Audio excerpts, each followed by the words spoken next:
तो मैं तो इसलिए कह रहा हूं, जब आप अपने दम पर यहां तक पहुंचे, ये दम रखते हैं, सर्वांगीण विकास की आप बात करते हैं, बेशक आपके पहली पंक्ति में एक जाति विशेष सूचक आ जाता है, लेकिन मेरी बात तो सुन लीजिए, मेरी बात तो सुन लीजिए। निषाद समाज जो है ना, आपके लिए जाति हो सकता है, लेकिन मेरे लिए मेरा परिवार है। अब मेरा अपने परिवार के लिए सोचना मुझे लगता गुनाह नहीं है, और हमारे लिए पूरा बिहार हमारा परिवार है। नहीं तो बिहार में तो और भी जातियां हैं, अगर सिर्फ आप एक जाति का नाम लेके उसे परिवार बता रहे हैं तो दूसरे जाति को क्यों छोड़ रहे हैं? परिवार का मतलब हर होगा ना, हर इंसान, हर जाति होगी। मेरा जो है, मेरी भी अपनी एक पहचान है ना। मेरे अपने पिताजी का नाम जब लिखने का समय होता तो हम पूरा बिहार को नहीं लिखते, जो हमारे पिताजी का नाम है वही हम भरते हैं। तो उसी तरीके से निषाद समाज जो है ना हमारा परिवार है, क्योंकि मैं यहीं पे जन्म लिया हूं, और रहा कि सभी लोगों से हमारे अच्छे संबंध है, सभी जगह हम अच्छे हैं। आज हम सिर्फ परिवार बोल देने से नहीं होगा ना, मोदी जी के जैसे हम झूठ नहीं बोलते हैं। सच यही है, हम किसी ब्राह्मण घर में रिश्ता लेके जाएंगे, कोई एक्सेप्ट कर लेगा क्या? नहीं करेगा। लेकिन वही अपने बेटा बेटी का रिश्ता अगर किसी मछुआरा परिवार में लेके जाएंगे तो 1 मिनट में एक्सेप्ट कर लेगा। या कोई दूसरे परिवार के लोग आएंगे हमारे परिवार में शादी करने के लिए, हमने एक्सेप्ट करेंगे। मेरे भाई के लिए एक परिवार से रिश्ता आया था, हमारे अपनी जाति के अलावा दूसरे जाति से। अच्छा, आया था, मतलब ये तो अच्छी बात बताया। 2012 में ये फासला कम हो रहा है। हाँ, लेकिन आया था, लेकिन हम लोगों ने नहीं एक्सेप्ट किया। क्यों नहीं किया फिर आपने एक्सेप्ट? अरे कैसे एक्सेप्ट करेंगे, जिस समाज में रह रहे हैं आज, वो भी इसलिए, सुनिए ना, वो भी इसलिए क्योंकि मैं मुंबई में रहता हूँ, बड़ा कारोबार करता हूँ, बड़ा बिजनेस कर रहा हूँ, इसलिए वो रिश्ता हमारे पास आया। अगर वही रिश्ता अगर किसी गरीब घर में अगर भेजे तो हम 2 मिनट में हम उसका शादी करा देंगे।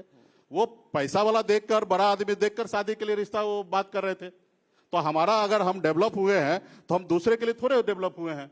एक परिवार का अगर भला हो सकता तो मेरा भाई का शादी उस परिवार में होगा जहां हम बेटी रोटी का संबंध बनाते हैं।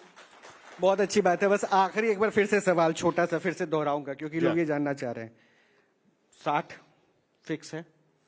नहीं, देखिए, डिप्टी सीएम में कोई कंप्रोमाइज नहीं, क्योंकि बात हो चुका है। ठीक है।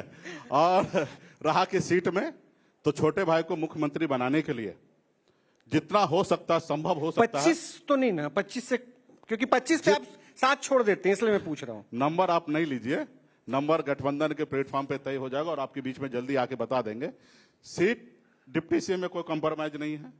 रहा सीट के लिए, छोटे भाई को, तेजस्वी को मुख्यमंत्री बनाने के लिए हर संभव हम त्याग करने के लिए बैठे हैं। एक लिमिट में ही त्याग करेंगे, लेकिन त्याग करके और हम अपना महागठबंधन का सरकार बनाएंगे। आदरणीय लालू प्रसाद यादव जी को विचारधारा को आगे लेके जाएंगे। नीतीश कुमार जी का भी विचारधारा, जो उनके बचे हुए काम है, उनको भी आगे लेके जाने का काम हम ही करेंगे। भारतीय जनता पार्टी तो इंतजार कर रहा है कब नीतीश जी के चुनाव निकलने के बाद उसकी पूरी पार्टी हजम कर ले। अभी भी कर चुके हैं।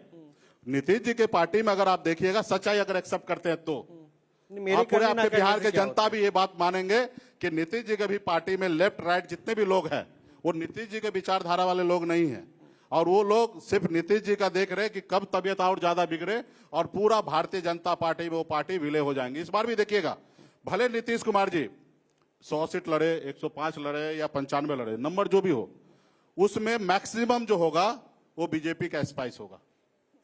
मेरे साथ भी उन्होंने कर दिया था 2020 में। बीजेपी के स्पाई वहां पर हो या ना हो, लेकिन एक बात जरूर है कि इस मंच पर एक चेहरा वो है जिन्होंने खुले तौर पे कह दिया अगर महागठबंधन की सरकार बनेगी तो ये भावी उप मुख्यमंत्री होंगे। मेरी शुभकामनाएं आपको। बहुत बहुत शुक्रिया कि आपने इस व्यस्त में बहुत बहुत धन्यवाद। आपने शुभकामना दे दिया तो फिर क्या बात है। हम तो साथ हैं, हम तो बिहार के विकास की बात सोच रहे हैं। तो अगर उस राह में आप आगे बढ़ रहे हैं तो हम भी आपके साथ हैं। बहुत बहुत शुक्रिया सर। बहुत बहुत धन्यवाद आपको। धन्यवाद।